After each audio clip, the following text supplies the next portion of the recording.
स्वागत करता हूं आपका इस सेशन में जिसमें मैं आपके साथ एआई साइबर सिक्योरिटी के बारे में बात करूंगा।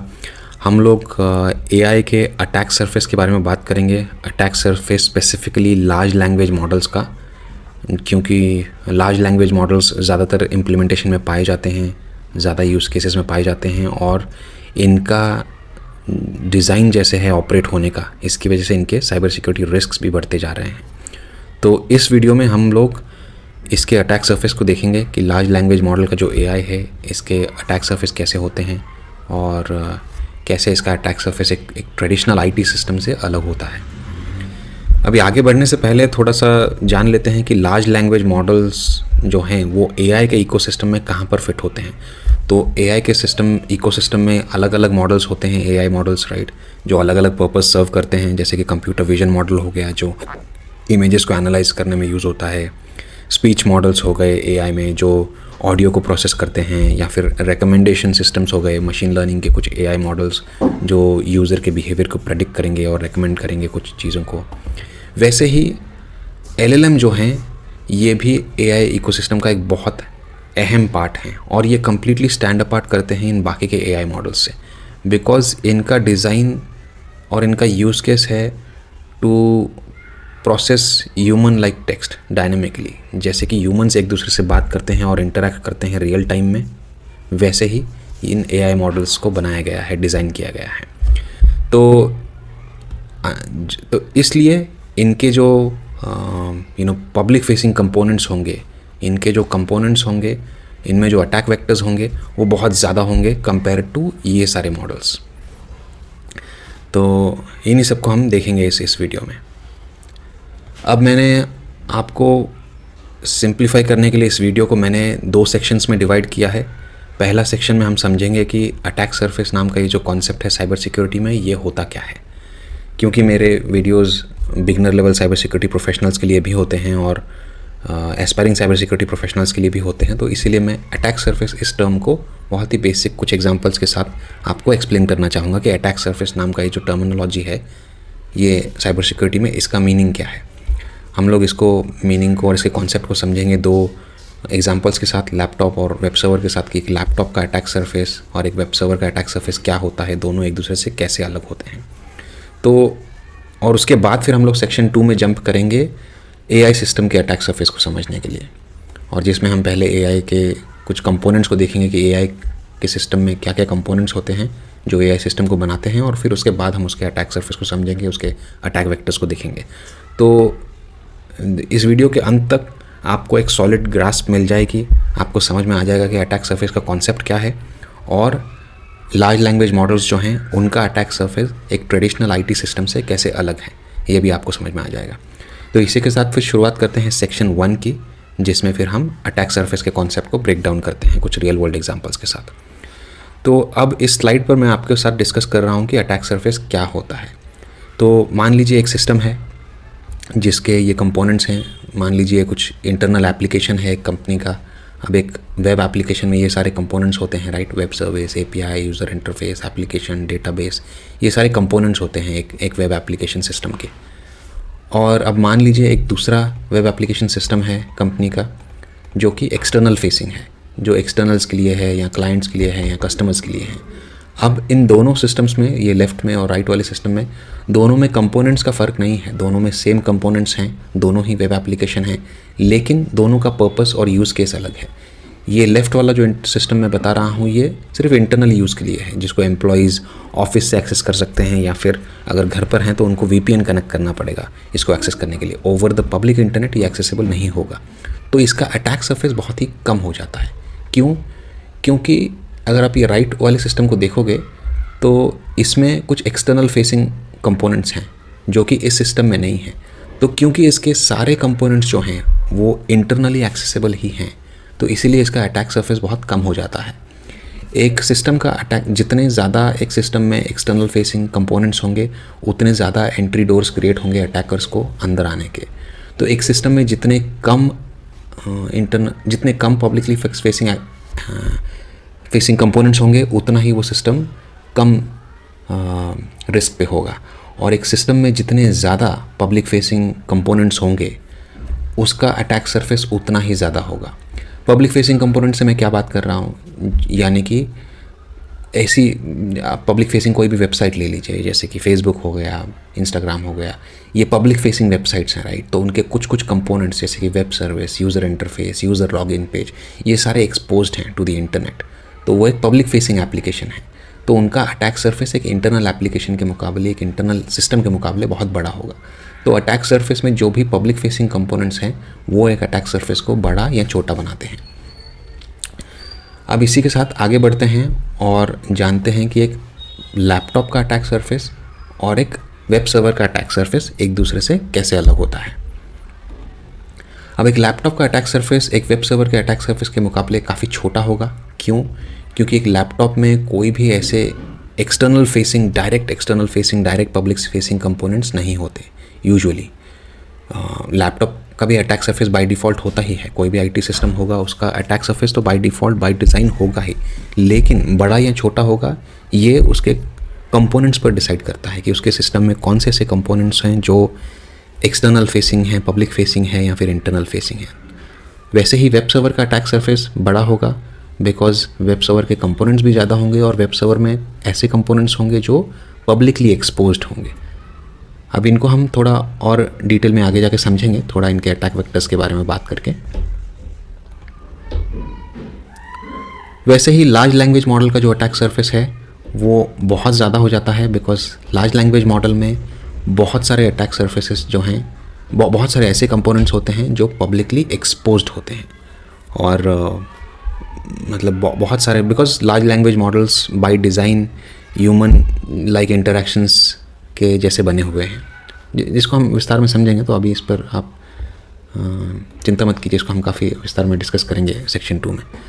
अब मैं जैसे कि कह रहा था कि एक अटैक सरफेस एक लैपटॉप का बहुत ही छोटा होता है कंपेयर टू वेब सर्वर या large language model systems, because laptops पर कोई भी ऐसी पब्लिकली एक्सेसिबल सर्विस होस्टेड नहीं होती है, कोई भी वेब सर्विस होस्टेड नहीं होती है एक यूज़र के लैपटॉप पर। तो फिर भी लेकिन एक लैपटॉप का अटैक सरफेस तो होता ही है, लेकिन छोटा होता है। अब लैपटॉप के अटैक सरफेस में फिर कौन से वेक्टर्स आ जाएंगे, कौन से ऐसे चीज़ें आ जाएंगी जो लैपटॉप के अटैक सरफेस को बनाएंगी। तो पहला हो गया, अगर हम ब्रॉड लेवल पे देखें तो USB, फिर दूसरा हो गया इंटरनेट ब्राउजिंग एंड डाउनलोड, तीसरा हो गया ईमेल, और भी बहुत सारे कंपोनेंट्स हैं जो मिलके लैपटॉप के अटैक सरफेस को बनाते हैं। लेकिन हम सिंप्लीफाई डिस्कशन को सिंपल रखने के लिए ब्रॉड लेवल पर सिर्फ इन 3 अटैक वेक्टर्स की, इन 3 कंपोनेंट्स की डिस्कशन करेंगे। तो USB, यानी कि USB के ज़रिए कोई अटैकर आपके लैपटॉप को इन्फेक्ट कर सकता है USB में कोई मालवेयर या कोई वायरस छोड़कर, ताकि वो USB जब जाके प्लग इन होती है किसी लैपटॉप में तो वहाँ पे वो मालवेयर एग्जीक्यूट हो, अटैकर को बैक कॉल करे और आपके लैपटॉप का कंट्रोल देने का कोशिश करे। तो ऐसे हो सकता है। तो अटैकर्स यूजुअली पब्लिक प्लेसेस में या फिर ऑर्गेनाइजेशन के प्रेमाइसेस में इन्फेक्टेड USBs ड्रॉप कर सकते हैं ताकि कोई उसको उठाए और अपने लैपटॉप में प्लग इन करे। फिर वेब ब्राउजिंग और डाउनलोड, ये दूसरा एक मेथड हो सकता है जिससे अटैकर्स लैपटॉप को इन्फेक्ट कर सकते हैं, कॉम्प्रोमाइज़ कर सकते हैं यूज़र्स को मैलिशियस लिंक ब्राउज़ करवा कर। और फिर तीसरा आ जाता है बहुत ही इंपॉर्टेंट और बहुत ही वाइडली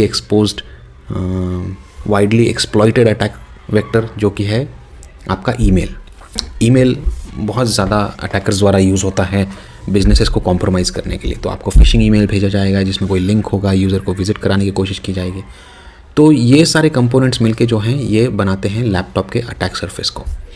तो हालांकि सारे कनेक्शंस इंटरनल एनवायरनमेंट में ओरिजिनेट हो रहे हैं और बाहर जा रहे हैं, इसीलिए मैं आपको ये येलो एक्सक्लेमेशन मार्क दिखा रहा हूँ, रेड एक्सक्लेमेशन मार्क नहीं दिखा रहा हूँ, बिकॉज कोई भी ऐसा कंपोनेंट नहीं है लैपटॉप पर जो यूज़र्स के लैपटॉप पर जो यूजुअली पब्लिक फेसिंग होता है, जिससे कि कनेक्शन आउटसाइड एनवायरनमेंट में ओरिजिनेट होकर आपके लैपटॉप पर आ सके। वैसा नहीं होता है, सारे इंटरेक्शंस इनसाइड ओपन होते हैं और फिर बाहर जाते हैं। तो इसीलिए लैपटॉप का एक अटैक सरफेस बहुत ही छोटा हो जाता है जब आप उसको कंपेयर करते हैं एक वेब सर्वर वाले सिस्टम से। अब एक वेब सर्वर में कौन से कंपोनेंट्स होंगे अगर आप देखोगे तो एक वेब सर्वर में बहुत सारे कंपोनेंट्स होते हैं, जैसे कि कुछ वेब सर्विसेज होस्टेड होती हैं, कुछ APIs कॉल करता है वेब सर्वर कुछ इन्फॉर्मेशन रिट्रीव करने के लिए, कुछ रिकॉर्ड्स अपडेट करने के लिए, कोई और सिस्टम्स के साथ इंटीग्रेटेड होता है डेटा एक्सचेंज करने के लिए। फिर डेटाबेस होता है, यूज़र इंटरफेस होता है, वेब लॉगिन पेजेस होते हैं। तो ये सारे मिलके, और सिंस इनमें से ये वाले कंपोनेंट्स अक्सर पब्लिक फेसिंग होते हैं, एक पब्लिक फेसिंग वेब एप्लीकेशन में या पब्लिक फेसिंग वेब सर्वर में, तो इसीलिए सिंस नंबर ऑफ़ कंपोनेंट्स भी ज़्यादा हैं और ऊपर से ऐसे कंपोनेंट्स जो कि पब्लिक फेसिंग रहने वाले हैं, डायरेक्ट पब्लिक एक्सपोजर जिनका रहने वाला है, जिनसे अटैकर्स डायरेक्टली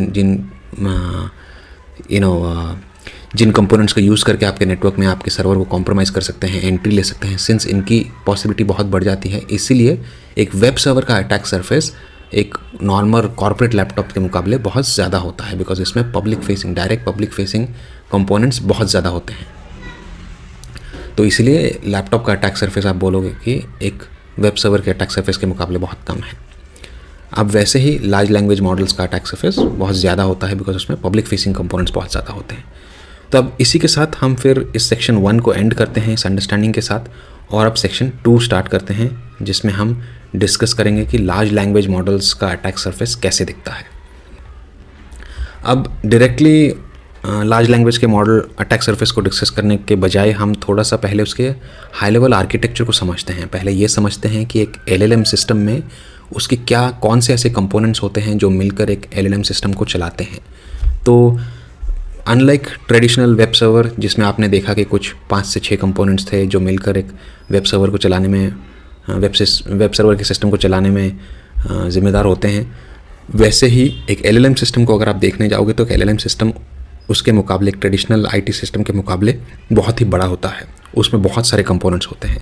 अब मैं इस स्लाइड पर आपको सारे कंपोनेंट्स नहीं दिखा रहा हूँ, बट ब्रॉड लेवल पर कुछ इंपॉर्टेंट कंपोनेंट्स दिखा रहा हूँ डिस्कशन को सिंप्लीफाई रखने के लिए।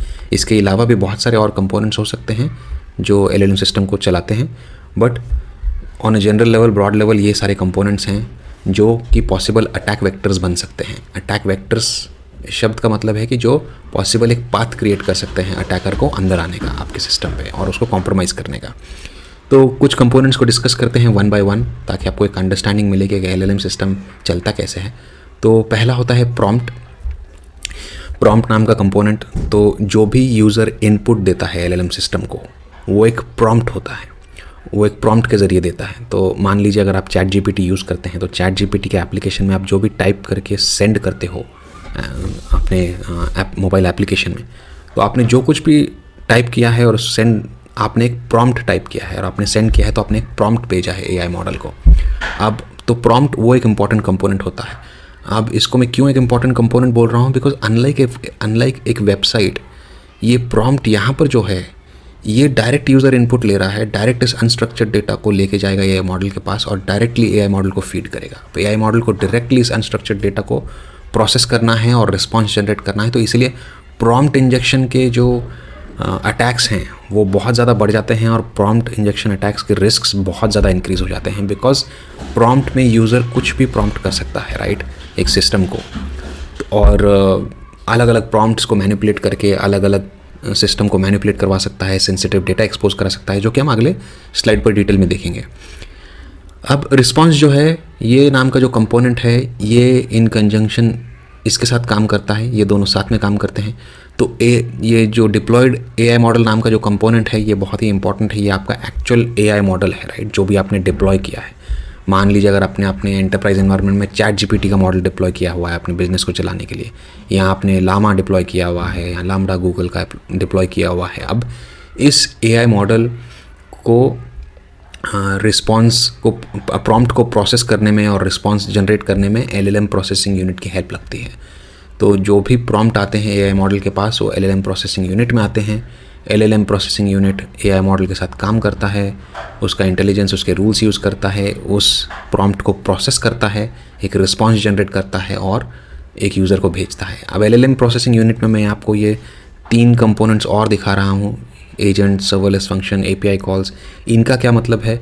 अब एजेंट्स एक सब मॉड्यूल की तरह है AI का, जो भी AI मॉडल डिप्लॉयड है उसके एक सब मॉड्यूल की तरह, उसके एक असिस्टेंट की तरह आप कह सकते हो, उसके प्लगइन की तरह आप कह सकते हो, जो यूज़ होगा। जैसे कि मान लीजिए अगर आपका एक ChatGPT आपने अपने बिजनेस में डिप्लॉय किया है और आपको ChatGPT से कुछ ऑटोमेशन भी करवाना है, यानी कि आपको डेली कुछ अपडेट्स लेने हैं। मान लीजिए अगर एक स्टॉक मार्केट कंपनी है, उन्होंने ChatGPT का मॉडल डिप्लॉय किया है और उनको रेगुलरली कुछ न्यूज़ के बेसिस पे कुछ अपडेट्स चाहिए रेगुलरली, ऑटोमेटिकली, तो वो एजेंट सब मॉड्यूल यूज़ होगा उसमें, जिसमें चैट जीपीटी उस एजेंट सब मॉड्यूल को यूज़ करते हुए कुछ एक्सटर्नल न्यूज़ सर्विसेज को स्टॉक की वेबसाइट्स को कॉल करके कुछ इन्फॉर्मेशन लेगा, प्रोसेस करेगा और फिर एक रिस्पॉन्स जनरेट करके यूज़र को प्रोवाइड करेगा। तो एजेंट्स ये प्लगइन्स होते हैं जो अलग अलग ऑटोमेशन टास्क्स के लिए यूज़ होते हैं, जो एआई मॉडल यूज़ करेगा एलएलएम प्रोसेसिंग यूनिट में। वैसे ही सर्वरलेस फंक्शन, ये एक क्लाउड बेस्ड फंक्शन होता है जो specifically on demand without needing a server के लिए यूज़ होता है। तो सर्वरलेस इसीलिए इसको कहते हैं बिकॉज ऑन डिमांड ये फंक्शन आप यूज़ करोगे तो बहुत सारे क्लाउड प्रोवाइडर्स प्रोवाइड करते हैं ऐसे सर्वरलेस फंक्शन, जैसे कि AWS अमेज़न में एक लैम्ब्रा नाम का फंक्शन है जो कुछ ऑटोमेशन के लिए यूज़ होता है। तो उसको आपका मॉडल कॉल करेगा ऑन डिमांड, जब भी ज़रूरत है तभी कॉल करेगा, उसके अलावा नहीं कॉल करेगा। तो एक सर्वरलेस फंक्शन ये वो हो जाता है कंपोनेंट। API कॉल अगेन, अगर आप जैसे कि मैं बता रहा था कि या तो आप एजेंट्स यूज़ कर सकते हो या आप एक API कॉल यूज़ कर सकते हो, जिसमें आपका जो डिप्लॉयड AI मॉडल है अगर उसको कुछ न्यूज़ ब्राउज़ करना है, उसको कुछ ऑटोमेशन करना है, उसको कुछ कोई भी इंफॉर्मेशन कोई और पार्टी से लेनी है, तो वो API कॉल्स का भी इस्तेमाल कर सकता है बजाय एजेंट्स के। तो ये सारे कंपोनेंट्स को हमने डिस्कस कर लिया। अब ट्रेनिंग डेटा जो नाम का कंपोनेंट है, ये वो कंपोनेंट है जो डेटा सेट्स होते हैं जिस पर आपका मॉडल ट्रेन होता है। अगर आपने एक बिज़नेस में AI मॉडल को डिप्लॉय किया है तो उस बिज़नेस का बहुत सारा डेटा आपको देना पड़ेगा उस AI मॉडल को, उसको सीखने के लिए, ताकि वो आपके बिजनेसेस के यूज़ केस को सर्व कर सके। ट्रेनिंग डेटा के ऊपर एक बहुत इंटरेस्टिंग एग्जांपल हम आगे डिस्कस करेंगे आगे की स्लाइड पर। इन्फरेंस डेटा वो होता है जो लाइव इंटरेक्शन के दौरान यूज़र और मॉडल के बीच में चलता है, तो वो सारा इन्फरेंस डेटा होता है। तो जो भी आप मॉडल के साथ इंटरेक्ट कर रहे हो, क्वेरीज भेज रहे हो, सर्च, जैसे कि अगर गूगल सर्च का आपको एग्जांपल दूं तो आप गूगल पे जो कुछ भी सर्च करते हो, गूगल से जो कुछ भी पूछते हो, तो जो कुछ आपने सर्च क्वेरी डाली उसका एक लॉग बना, तो वो कहीं पे स्टोर हो, वो सारा एक इन्फरेंस डेटा होता है। तो लाइव इंटरेक्शन में जो भी चैट्स में जो डेटा स्टोर करता है, तो इसको भी हम आगे डिस्कस करेंगे थोड़ा सा डिटेल में। प्रॉम्प्ट लॉग स्टोरेज वो है कि जो आप एक लॉग स्टोर्स कर रहे हो, जिसको AI आगे एनालिटिक्स के लिए या डिबगिंग के लिए या फ्यूचर इंप्रूवमेंट्स के लिए यूज़ करेगा। वो सारे लॉग स्टोर होते हैं, प्रॉम्प्ट के लॉग्स, कि यूज़र ने क्या क्या प्रॉम्प्ट भेजे हैं उन सब के लॉग्स स्टोर करके आप रखोगे। मेरे पिछले वीडियो में मैंने डिस्कस किया था आपसे कि जहाँ पर OpenAI और DeepSeek का सिक्योरिटी इंसिडेंट हमने डिस्कस किया था, जहाँ पर OpenAI ने एक्यूज़ किया है DeepSeek के डेवलपर्स को कि उन्होंने OpenAI की ChatGPT की टेक्नोलॉजी चुराई है। तो वो अपने प्रॉम्प्ट लॉग स्टोरेज के इन्वेस्टिगेशंस कर रहे हैं, जिससे उनको पता चल रहा है कि DeepSeek के डेवलपर्स ChatGPT में क्या क्या प्रॉम्प्ट भेज रहे थे पिछले 1 साल में, और उसके बेसिस पे उनको ये एविडेंस मिल रहा है कि AI के मॉडल के डिज़ाइन के बारे में स्टडी किया जा रहा था प्रॉम्प्ट्स द्वारा। और तो ये सारा डेटा साइबर सिक्योरिटी इन्वेस्टिगेशंस में भी बहुत काम में आता है। प्रॉम्प्ट लॉग स्टोरेज के यूज़र्स ने क्या क्या प्रॉम्प्ट भेजे हैं आपके AI मॉडल के लिए, AI मॉडल के पास। वैसे ही एक्सटर्नल API कॉल के साथ ही ये भी डिस्कस हो जाता है कंपोनेंट की, जो भी APIs कॉल करेगा आपका AI मॉडल, जो भी थर्ड पार्टी के साथ डेटा एक्सचेंज करने के लिए या थर्ड पार्टी से डेटा लेने के लिए, वो सारे अगर वो एक्सटर्नल फेसिंग APIs हैं तो वो एक्सटर्नल API कंपोनेंट का हिस्सा बन जाते हैं। वैसे ही अपडेट और क्वेरी इंटरनल डेटाबेस, ये कंपोनेंट क्या करता है कि आपका जो इंटरनल डेटाबेस एक बनता है, फिर मॉडल जब इससे सीख के एक डेटाबेस बनाता है, तो उस डेटाबेस को अपडेट करना या उसमें से क्वेरी करके कुछ चीज़ें निकालना।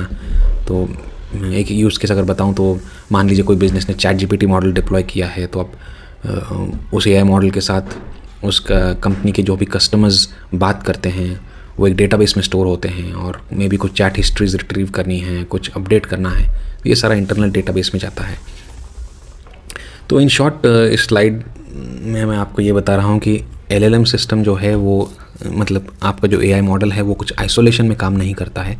उसके ये सारे कंपोनेंट्स होते हैं जिनके साथ इंटरडिपेंडेंसी होती है उसकी, और जिनके साथ फिर वो इंटरकनेक्ट होके सारा data flow, API interaction, user prompt, इन सब चीज़ों का हैंडल करता है। तो ये मल्टी लेयर आर्किटेक्चर जो है LLM सिस्टम का, ये इसका अटैक सरफेस को बहुत बढ़ा देता है, और जिसको हम नेक्स्ट स्लाइड में देखेंगे, और इसकी वजह से बहुत सारे अटैक वेक्टर्स पैदा हो जाते हैं।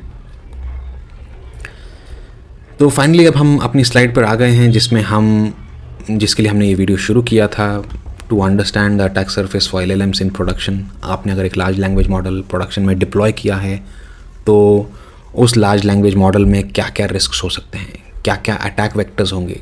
अटैक वेक्टर्स माने कौन से पाथ्स होंगे जिनको यूज़ करके अटैकर अंदर घुस सकता है आपके नेटवर्क में, आपके AI मॉडल को कॉम्प्रोमाइज़ कर सकता है।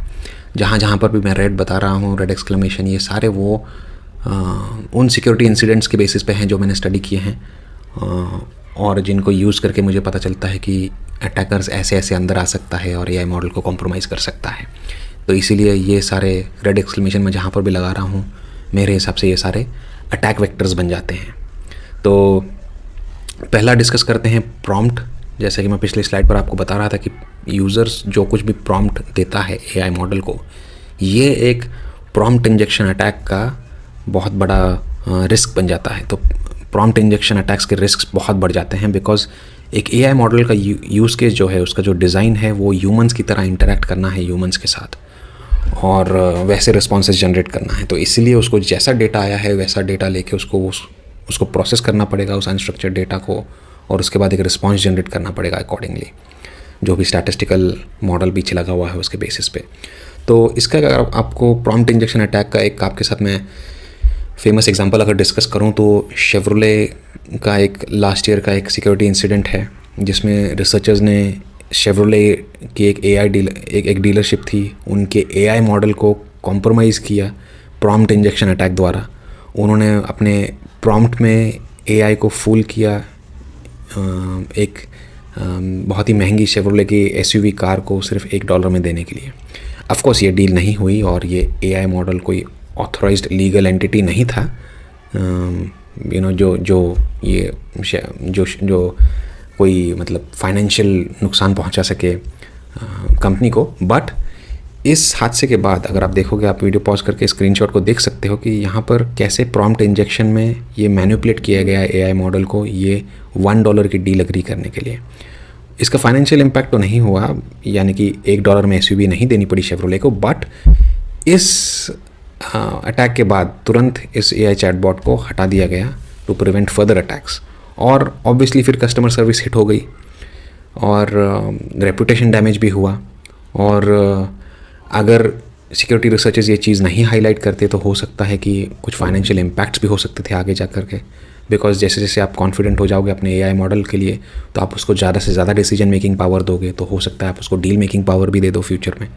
तो ये बहुत ही प्रॉम्प्ट इंजेक्शन अटैक का जो रिस्क है वो बहुत बड़ा है AI मॉडल्स के लिए, बिकॉज जैसे हम ह्यूमंस हैं एक दूसरे से बात करके एक दूसरे को इन्फ्लुएंस कर सकते हैं, राइट, अपनी बातों से। किसी को सकारात्मक बना सकते हैं अपनी बातों से या किसी को नकारात्मक बना सकते हैं अपनी बातों से। तो वैसे ही प्रॉम्प्ट इंजेक्शन अटैक्स हैं, आप AI मॉडल को मैनिपुलेट कर सकते हो कुछ भी चीज़ें सेंसिटिव डेटा एक्सपोज करने के लिए या कुछ डिसीजंस गलत लेने के लिए। वैसे ही अभी इन्फ्रेंस डेटा नाम का ये कंपोनेंट है, ये भी एक अटैक वेक्टर बन जाता है। इसमें गूगल पर एक रिसेंटली पिछले महीने बहुत अच्छी रिसर्च स्टडी रिलीज़ हुई है विज़ कंपनी द्वारा। तो विज़ के कुछ सिक्योरिटी रिसर्चर्स ने डिस्कवर किया कि डीपसीक AI जो है वो अपने इन्फ्रेंस डेटा को पब्लिकली लीक कर रहा है। इन्फ्रेंस डेटा, जैसा कि मैं आपको पिछले स्लाइड पर बता रहा था कि ये इन्फ्रेंस डेटा वो इंटरेक्शन है, वो लाइव डेटा है जो यूज़र्स के और AI मॉडल के बीच में होता है। आपकी चैट हिस्ट्री में, नॉट हिस्ट्री में, बट आप चैटिंग जो भी कर रहे हो अपने AI मॉडल के साथ, लाइव चैटिंग, वो सारा इन्फ्रेंस डेटा में होता है। और ये इसकी बहुत अच्छी स्टडी आपको गूगल पर मिल जाएगी और आप उसमें स्क्रीनशॉट्स भी दिए हैं इन सिक्योरिटी रिसर्चर्स ने, और उन्होंने बताया भी है कैसे उन्होंने ये पब्लिक डेटा को एक्सेस किया और कैसे इस इन्फ्रेंस डेटा को हासिल किया और कैसे उसमें millions of exposed sensitive lines हैं। जो भी यूज़र्स चैट कर रहे हैं AI मॉडल के साथ, उसको जो कुछ भी चीज़ें पूछ रहे हैं, सब कुछ एक्सपोज्ड हो सकता है अगर आपने इन्फ्रेंस डेटा को अच्छे से सिक्योर नहीं किया है तो, अगर इस अटैक वेक्टर को अच्छे से बंद नहीं किया है तो। वैसे ही प्रॉम्प्ट लॉग स्टोरेज आ जाता है, जैसे कि मैं ये तो आपके साथ पहले भी डिस्कस कर चुका हूँ कि प्रॉम्प्ट लॉग स्टोरेज में पिछले स्लाइड पर कि AI मॉडल इसको एनालिटिक्स के लिए, डिबगिंग के लिए, फ्यूचर में इम्प्रूव करने के लिए यूज़ कर सकता है। तो इसमें आपको सेंसिटिव क्रेडेंशियल्स भी मिल सकते हैं। इसमें बहुत सारे प्रॉम्प्ट्स के लॉग्स भी स्टोर होते हैं, बहुत सेंसिटिव चीज़ें होती हैं और ये एक बहुत अच्छा टारगेट बन सकता है। इसमें अटैकर्स को हैक वैल्यू बहुत ज़्यादा होती है, बिकॉज इसमें यूज़र क्रेडेंशियल्स मिल सकते हैं, सेंसिटिव रिक्वेस्ट, कॉन्फिडेंशियल बिजनेस के इंसाइट्स मिल सकते हैं प्रॉम्प्ट लॉग स्टोरेज की बकेट में। तो इसको सिक्योर करना बहुत ज़्यादा इम्पॉर्टेंट हो जाता है प्रॉम्प्ट लॉग स्टोरेज के अटैक वेक्टर को। वैसे ही एक्सटर्नल APIs की जो वल्नरेबिलिटीज़ हैं हमने पिछले स्लाइड पर डिस्कस किया ही है कि जैसे अगर एक AI मॉडल को कुछ ऑटोमेशन करना है या कुछ रियल टाइम में इन्फॉर्मेशन लेनी है तो वो बहुत सारे एक्सटर्नल APIs का इस्तेमाल करेगा एक्सटर्नल वेबसाइट्स को कॉल करने के लिए। तो जो भी एक्सटर्नल इंटीग्रेशन है API द्वारा आपके, उसको आपको सेफगार्ड लगाना बहुत ज़रूरी हो जाता है, नहीं तो वो एक अच्छा अटैक वेक्टर बन जाएगा आपके AI सिस्टम में घुसने का अटैकर्स के लिए। वैसे ही फिर LLM प्रोसेसिंग यूनिट है जो कि इन एक्सटर्नल APIs की इंटीग्रेशन को संभालता है, और इसमें एक बहुत अच्छा एग्जांपल है गूगल पर अगर आप सर्च करोगे तो आपको मिलेगा कि एक रिसर्चर्स ने AdVweb नाम का फ्रेमवर्क बनाया था जो जनरेट करता था एडवर्सरियल प्रॉम्प्ट्स को, और जो VLM पावर्ड वेब एजेंट्स को मैनिपुलेट कर सकता था अनइंटेंडेड एक्शंस को एग्जीक्यूट करने के लिए। अब VLM पावर्ड वेब एजेंट्स क्या हैं? जो इमेजेस वॉइस के साथ बात करने के लिए प्लगइन्स आते हैं, आप उसके बारे में भी गूगल कर सकते हो और डिटेल में स्टडी कर सकते हो VLM पावर्ड वेब एजेंट्स क्या हैं, और AdVweb नाम का जो फ्रेमवर्क है वो उन VLM पावर्ड एजेंट्स को कैसे टारगेट कर सकता है और मैनिपुलेट कर सकता है। अब आखिरी में आते हैं ये ट्रेनिंग डेटा पॉइजनिंग के अटैक वेक्टर पर।